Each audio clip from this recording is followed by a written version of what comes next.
नमस्कार। अपना प्रदेश उत्तर प्रदेश उत्तराखंड देख रहे हैं आप। मैं हूं आपके साथ पूजा मोहन पांडे। बुलेटिन की शुरुआत करते हुए सबसे पहले आपको बताएं, उत्तर प्रदेश 2022 के विधानसभा चुनाव का ग्रैंड फिनाले वाराणसी में हो रहा है, जो प्रधानमंत्री नरेंद्र मोदी का संसदीय क्षेत्र है। ऐसे में आज वाराणसी में प्रधानमंत्री नरेंद्र मोदी ने रोड शो किया है। आपको बता दें, पीएम मोदी ने गुदौलिया में सरदार पटेल की मूर्ति पर माल्यार्पण करते हुए रोड शो की शुरुआत करी। मोदी वाराणसी के 3 विधानसभा क्षेत्र कैंट, शहर उत्तरी, शहर दक्षिणी में रोड शो करके बीजेपी के पक्ष में माहौल बनाने की कोशिश करते नजर आए।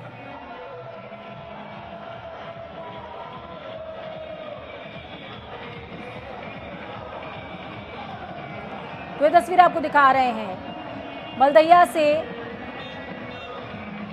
रोड शो का आगाज हुआ। काशी के गली कूचे में मोदी मोदी ही सुनाई दे रहा था। प्रधानमंत्री नरेंद्र मोदी ने सबसे पहले सरदार पटेल की मूर्ति पर माल्यार्पण किया। आपको बता दें कि 8 विधानसभा क्षेत्रों से लैस वाराणसी प्रधानमंत्री का संसदीय क्षेत्र। यहां पर न सिर्फ योगी आदित्यनाथ, न सिर्फ भाजपा, बल्कि प्रधानमंत्री की साख विदाओं पर है। यही वजह है कि बैक टू बैक दिग्गजों का जमावड़ा, हुजूम और प्रधानमंत्री की खुद जनसभाएं लगातार वाराणसी और वाराणसी के आसपास केंद्रित रही हैं।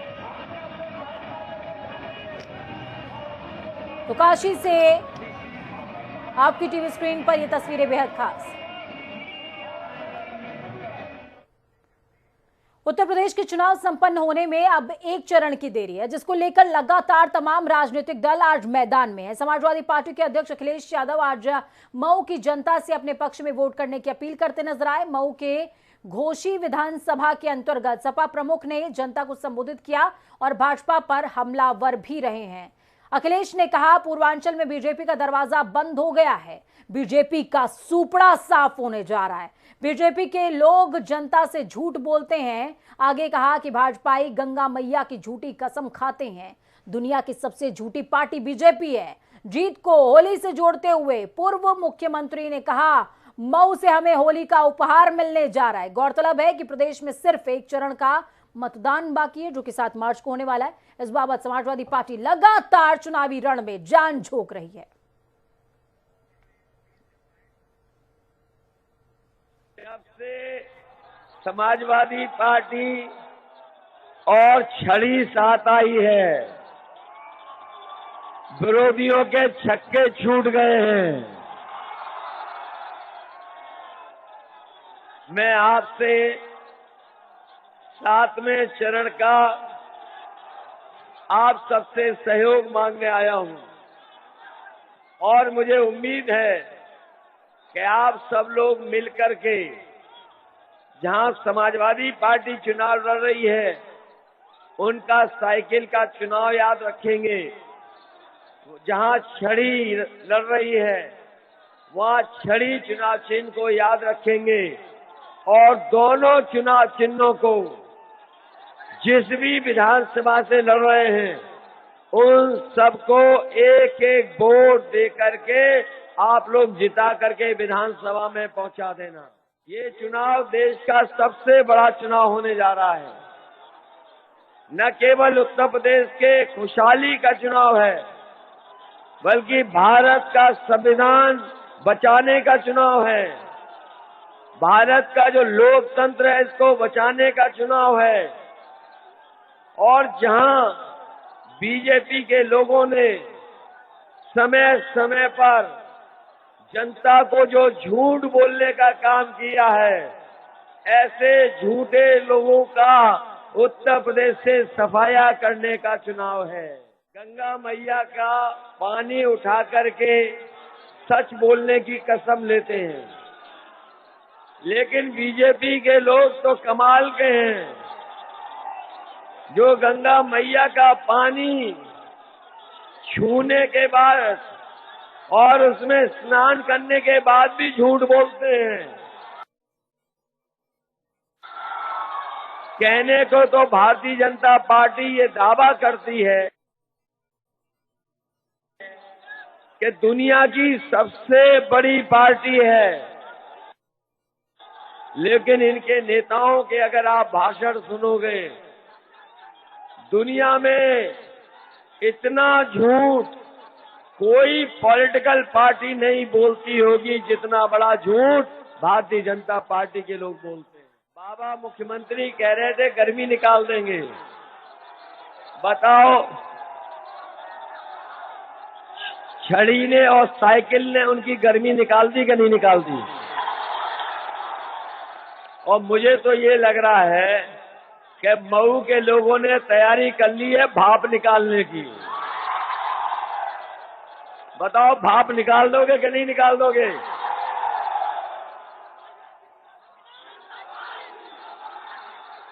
ये नौजवान साथी जानते होंगे कि पिछले इतने वर्षों में कहीं नौकरी रोजगार नहीं मिला। बताओ, नौकरी मिली आपको? कोई रोजगार दे पाई है? इसलिए समाजवादी पार्टी आपसे कह के जा रही है और उन गर्मी निकालने वाले को कह के जा रहे हैं, समाजवादी सरकार बनेगी तो फौज में भर्ती निकलवाने का काम समाजवादी लोग करेंगे। उत्तर प्रदेश विधानसभा चुनाव में मात्र एक चरण का मतदान बचा है, जो कि 7 मार्च को होने वाला है। वो भी पूरा हो जाएगा। उसके बाद सभी लोग 10 मार्च का बेसब्री से इंतजार करेंगे।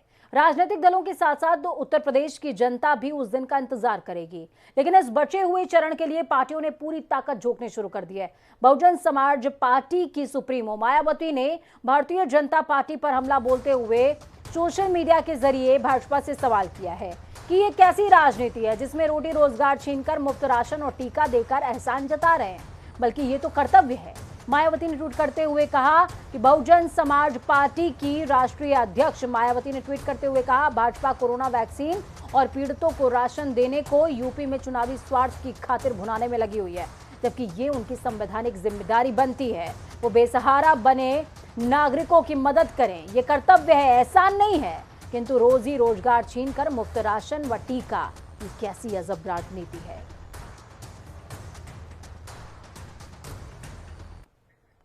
उत्तर प्रदेश में 6 चरणों के लिए वोटिंग हो चुकी है। अब 7वें और आखिरी चरण के लिए 7 मार्च को वोट डाले जाएंगे। इसके लिए नेताओं का धुआंधार कैंपेन जारी है। इस बीच उत्तर प्रदेश के पूर्व मुख्यमंत्री और समाजवादी पार्टी के अध्यक्ष अखिलेश यादव ने सीएम योगी आदित्यनाथ के बुलडोजर वाले बयान पर पलटवार किया। उन्होंने एक वीडियो शेयर करते हुए लिखा, बुलडोजर बाबा अब खाली होकर बुल और डॉग्स से खेलेंगे। योगी आदित्यनाथ अपनी रैलियों में लगातार बुलडोजर का जिक्र करते रहे हैं। उन्होंने गुरुवार को गाजीपुर की सभा में कहा कि इस जिले में बीजेपी के नेता की हत्या हुई। सपा ने अपराधियों के सामने घुटने टेक दिए। जो सपा के समय तमंचा लहराते थे, आज वो कीड़े की तरह रेंगते हैं। व्हीलचेयर पर आज वो अपराधी जान की भीख मांगते हैं।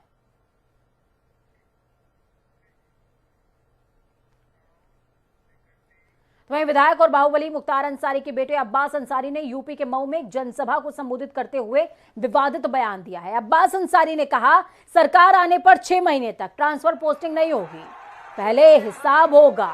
उन्होंने यह भी कहा कि गुरुवार को मऊ के पहाड़पुरा में अब्बास अंसारी एक रैली को संबोधित कर रहे थे। वो मऊ सदर सीट से ओम प्रकाश राजभर की सुहेलदेव पार्टी समाज पार्टी से उनके टिकट पर चुनाव लड़ रहे हैं। माना यह भी जा रहा है कि अब्बास अंसारी ने मतदाताओं को अपने पक्ष में करने के लिए और योगी सरकार की तरफ की गई कार्रवाई से परेशान हुए समर्थकों को आश्वस्त करने के लिए ऐसा कहा है। तो वहीं दूसरी ओर अब्बास अंसारी भड़काऊ भाषण देने के मामले में फंस भी गए। अब्बास अंसारी के खिलाफ केस दर्ज हुआ है।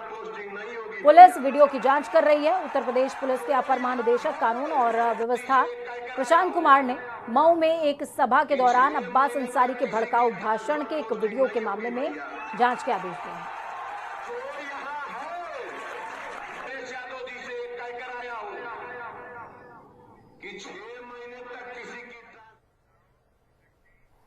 यूक्रेन में फंसे बिजनौर के मेडिकल छात्र और छात्रा सुरक्षित बिजनौर लौटे।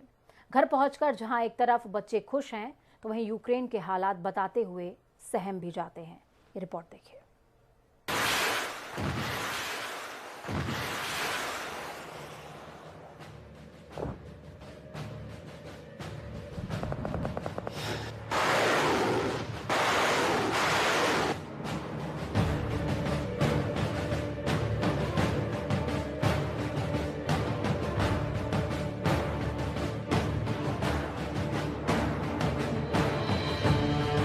रूस यूक्रेन के बीच जंग अभी भी जारी है। रूसी सेना ने ज़ैपोरिज़िया न्यूक्लियर प्लांट पर कब्जा कर लिया है। इसके पहले यहां गोलीबारी हुई, जिससे प्लांट में आग लग गई थी। रूस के सैनिकों ने प्लांट के एडमिन और कंट्रोल बिल्डिंग पर कब्जा कर लिया। वहीं चेर्निहिव में 24 घंटे में रूसी सैनिक हवाई हमले कर रहे हैं। इन हमलों में 33 लोगों की मौत हो गई है। इसी बीच यूक्रेन में बढ़ते संकटों को देखते हुए भारत की तरफ से ऑपरेशन गंगा भी तेजी से चलाया जा रहा है। वहां फंसे छात्रों को निकालने का सिलसिला भी बदस्तूर जारी है। ऐसे में बिजनौर के कई छात्र घर वापस लौट आए हैं, जिनमें से एक छात्रा का नाम इमामा है। इमामा ने जानकारी देते हुए बताया कि यूक्रेन के हालात बहुत खराब हैं। वहां से निकलना नामुमकिन है। खास तौर पर लड़कियों को बॉर्डर पर इस कदर ढकेला जा रहा है कि लड़कियों का निकलना नामुमकिन सा लगता है। क्रिटिकल कंडीशन है वहाँ पे, और लड़कियों की तो बहुत ही ज्यादा जी। सारे नाइजीरियन, इंडियन सब लोग बॉर्डर पे इस कदर पुश कर रहे थे कि लड़कियों का निकलना बहुत इम्पॉसिबल है अगर लड़के हेल्प ना करें तो। और -3 डिग्री सेल्सियस में हम फुटपाथ पे लेटे हैं वहाँ पे बॉर्डर पर जी। और थैंक्स टू मसरूर सर, उन्होंने हमें निकाल लिया, वरना हम नहीं निकल पाते वहाँ से। और लड़कों ने बहुत हेल्प करी है, बड़ी मुश्किलों से आए हैं बस हम यहाँ से। वहीं जुबेर भी यूक्रेन से ही वापस भारत लौटे हैं। ऐसे में उन्होंने जवाबबीती सुनाई तो उन्होंने कहा कि यूक्रेन में हालात बहुत ही खराब हैं और अभी भी वहां पर इंडिया के काफी छात्र छात्राएं फंसे हुए हैं। जब एयर स्ट्राइक हुई, एयर स्पेस पे हमसे वो 10 से 15 किलोमीटर दूर था, तो उसके बाद काफ़ी क्रिटिकल सिचुएशन बन गई थी वहाँ पर। तो उस टाइम पर जैसे लोग थे वहाँ के, जो नेटिव लोग थे, उनके अंदर भी स्ट्रेस काफ़ी बढ़ी। तो हमने एक दिन वेट किया वहाँ पे। हमें ये बताया गया था कि जब भी सायरन बजी तो आपको बंकर की साइड भागना है। तो हम उस दिन पूरी रात हम शूज़ पहनकर, पूरी जैकेट वगैरह पहनकर सोए भी नहीं थे पूरी रात। तो क्योंकि हम सायरन की आवाज़ का वेट करते थे कि पता नहीं रशिया कब अटैक कर दें और हमें कब भागना पड़ जाए, और भाग पाए भी नहीं पाए, बंकर तक पहुंच पाए नहीं पाए। तो उस टाइम पे बहुत ज़्यादा क्रिटिकल सिचुएशन हो गई थी। खुश मैं उस दिन होऊंगा जिस दिन हमारे सारे भाई बहन, जो इंडिया के भाई बहन हैं, जो यूक्रेन से वापस आ जाए, मैं उनके लिए जब पूरा खुश होऊंगा। जुबेर ने अपनी जान की परवाह न करते हुए वहां पर फंसे 45 छात्र छात्राओं को सुरक्षित बॉर्डर पार कराया। साथ ही जुबेर अपने 7 लोगों को इंडिया लेकर आए हैं। जुबेर ने भारत सरकार का शुक्रिया अदा किया कि भारत सरकार ने उनकी मदद की।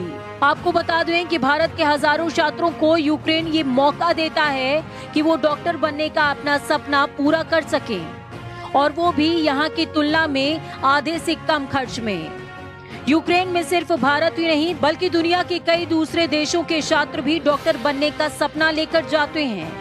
नाइजीरिया, घाना या थाईलैंड, दुनिया के कई देशों के लोग जो अपने बच्चों को वहां डॉक्टर बनाने के लिए मोटी फीस नहीं दे पाते, वो यूक्रेन भेजते हैं, जिससे उनका सपना पूरा हो सके। बिजनौर से जनता टीवी के लिए मनोज चौधरी और डेस्क से अमनप्रीत सिंह की रिपोर्ट।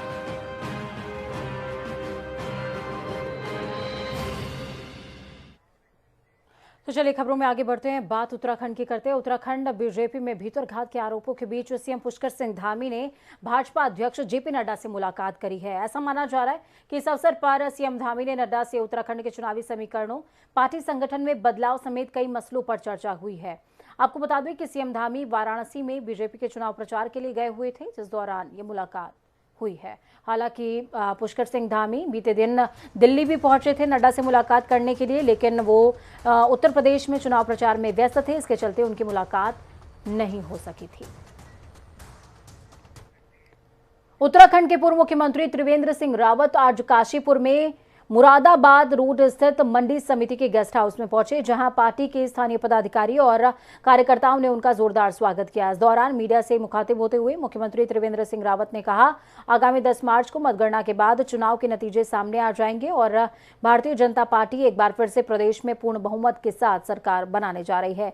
इसके साथ ही त्रिवेंद्र सिंह ने कहा कि पिछले 5 साल भारतीय जनता पार्टी के प्रदेश में रहे हैं और आने वाले 5 साल भी प्रदेश में भारतीय जनता पार्टी के ही होंगे, और उत्तराखंड में युवा मुख्यमंत्री पुष्कर सिंह धामी के नेतृत्व में एक बार फिर भाजपा की सरकार बन रही है। उन्होंने कहा, सरकार बनने के बाद सरकार चुनाव के दौरान जनता से किए गए सभी वादों को पूरा भी करेगी।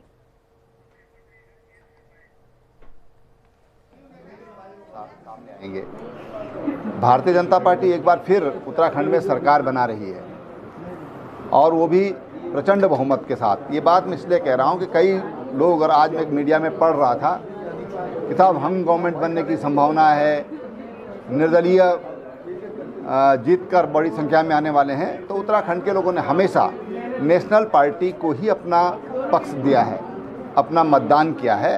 और उत्तराखंड की जनता ये जानती है कि सरकारें एक दल की ही अच्छी होती हैं, वही ठीक से विकास कर सकती हैं और राज्य को स्थिरता प्रदान करने के लिए इस बार उत्तराखंड की जनता ने मतदान किया है।